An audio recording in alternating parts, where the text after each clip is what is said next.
Well, it's Saturday and we're doing our video about yesterday, Friday. And so we started the day fairly quietly. We needed to check out of our hotel by noon, which we were ready to go. And went down and ordered a cab, and the cab never came. So finally we went out to the busier side street and hailed a cab. We found one, got to the new hotel. But as we got into the cab, Jim asked the cab driver how many shekels, because, you know, we wanted to get that negotiation done. And he said 40. And the hotel clerk had told us it should be around 20. So Jim said, well, that's too much. We'll offer you 30. And the guy said, okay, and drove off. So we get to the hotel. He unloads our luggage. And as I stand by the door to pay him, he walks past me. And I thought, well, this is odd. Doesn't he want his money? But he walks past me and he goes and sits down in his cab and turns partly forward with one leg out to the side. I hand him, I have a 50 note, shekel note, and they're only 20s, 50s, and 100s. So I would have to give him 40 or 50 or 100. So I gave him 50. He gave me a coin in return. And since I don't know coins, I didn't know what he was giving me. He gave me a coin, put it in my hand, shut his door, and drove off. And I look at my coin, and it's 10 shekel coin. So he got his 40 shekels. So it was so interesting to have somebody do that. I guess I understand he probably doesn't make a lot of money, but yeah, it was pretty interesting. Jim, did you want to take over about joining up with OAT or anything with that orientation? Oh, it's a good story about the cab drivers. We have not come out even close to even with the cab drivers so far. They've had us at almost every turn. But we will get better with the cab drivers. Let's see. So yeah, so we got to the hotel and we couldn't check in, so we left our luggage here and met up with our advisor, and then around 1:30 we went out for a orientation tour, which we thought was going to be just right in the neighborhood here, but it was more extensive than that. It was. Mm-hmm. And it was one leader for a whole bunch of people from what will be different groups, all OAT, but different subgroups. And we hiked off to see where the ATMs and the pharmacies and various things were.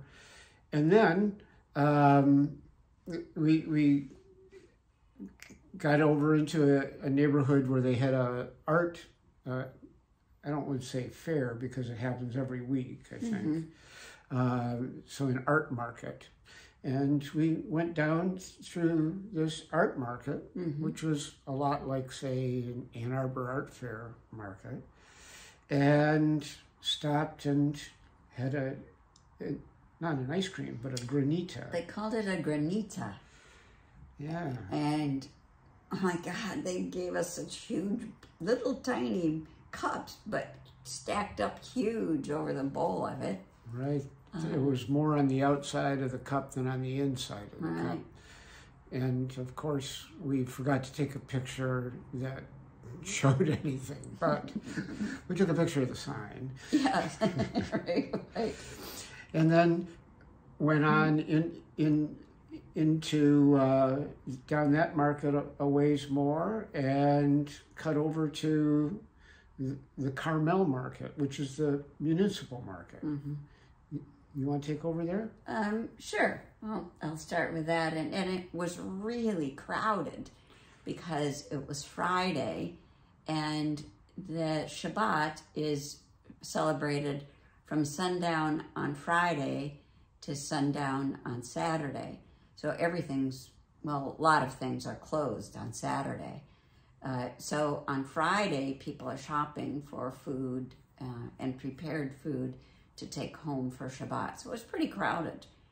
And we walked in to the market on a side street and just happened to walk in of an area that we had heard about, where there was a person selling street food from Yemen.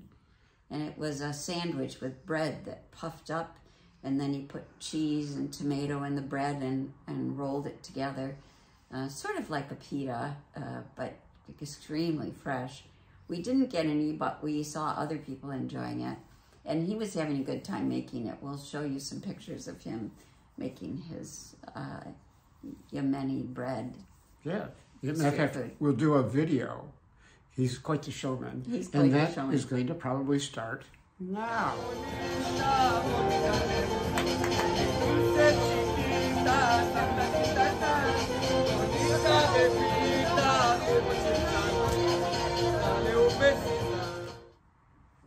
How was that?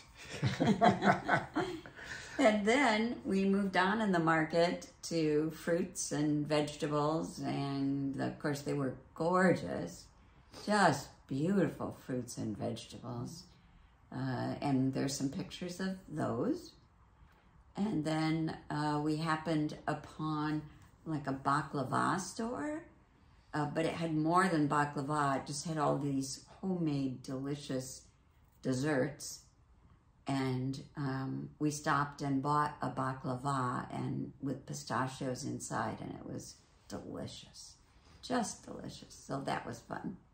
And then we moved on a little bit more, and we saw some spices, and the spices were like all jammed together, but they're really cool looking. So Jim got a picture of some of the spices. So from there, we went through some alleyways to head back to the hotel. Right. Yeah, lots of restaurants, crowded restaurants, set in these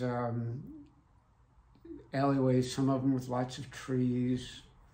It was quite pretty. And we got back to the hotel and rested because we were exhausted again. Mm-hmm. We've been getting exhausted every day in the afternoon. Yeah, not always sleeping well is part of it, so yeah. Right. And then we went out to dinner. We decided not to join the group. We just went by ourselves to a restaurant called Baba Yaga. Baba Yaga. Mm-hmm. Which I guess is a John Wick theme and also a Russian fairy tale, right? Mm-hmm. Do you remember the Russian fairy tale? No, all I know is you asked the guy, one of the fellows there, and he said, it's a story about an old woman who eats children, but of course it's not really true, he said, and and then he wouldn't talk anymore. He was adamant that it wasn't a true story about an old Russian woman. That, yeah. So this is a Russian restaurant, right? Right. Eastern European, they called it. But. Yeah. Well, it's been variously described as Eastern European or Russian. And it filled up as we were there, even though it was Shabbat. We tried other places, and almost every restaurant was closed because of Shabbat. So we were lucky to find this. So we waited for a little bit, and finally our young waitress came over, and she asked what we would like, and we said, well, we're not really familiar with your menu, but we've heard good things about it. And we were thinking maybe of the borscht. And she says, no, I can recommend what you would like. And we said, oh, well, that sounds interesting. And she said the borscht is not like Ukrainian borscht. Yeah. It's just not like Ukrainian borscht. Yeah. You don't want the borscht. You don't want it. You don't want this borscht. It's not like Ukrainian borscht. Right. Turns out she'd been here for 4 months from Kherson. Yeah, in Ukraine. Yeah. She and her younger sister. So I think she wasn't very happy with the idea of eating borscht, which would be of a Russian style. Anyways, so she recommended completely different from what we had planned to order. And we had, instead of borscht, we had a mushroom soup, which was actually excellent. Yeah, it wasn't a creamy mushroom soup. It was like a broth with carrots and onions and then lots of mushrooms. And I think it was a beef broth, but a really strong mushroom taste to it. And then it came, and you'll see in the pictures, with a little side dish of what looked to be sour cream. And you put that into the hot soup, and it was delicious. So she made a good recommendation there. Yeah, and that we followed that up with a salad. Yeah. With some lettuces. I think there was some butter lettuce and maybe some arugula in there, and some gorgonzola cheese and pears. Lots of pears. They were really good. It was delicious salad. It was salad. the Baba Yaga salad. Baba Yaga salad. They're famous for it. So that's what we ordered. Steph, she had no problem with that order. Yeah, that was a good one. That was a good one. And then we were supposed to, well, what we had thought we were going to get was what? Well, they had a yakitori shrimp. Right. And then they had something they called sizzling shrimp. So I think you wanted the sizzling shrimp. Right. And so you said that. We had talked about it. You said you wanted the sizzling shrimp. And she said, yeah.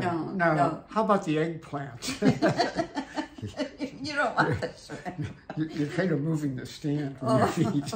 Okay. Anyways, yeah. So we had that, and a couple glasses of Israeli wines. Some of the Israeli wines are not too bad. And then we came back here last night afterwards. So all in all, it was an interesting meal and a good meal. It was good. But that was our Friday, and tomorrow is Shabbat, and who knows what we're going to do tomorrow, because it's not going to be what's on the agenda. Right. Because of Shabbat, markets are closed and etc. What about the picture of Jaffa? Oh, so we're in Tel Aviv. Tel Aviv is a suburb of the town of Jaffa. Jaffa is like 4,000 years old. It's a really ancient town. And we can see parts of the old town of Jaffa along the shore from here. And we'll just have a picture of it at night. And we can see it from our balcony, which is lovely. And of course, Tel Aviv is now a huge city on its own. And big city. Big city, lots of nightlife, lots of young people. We'll see more of it tomorrow. Pretty exciting place to be. Adios. Okay, love you guys. Bye.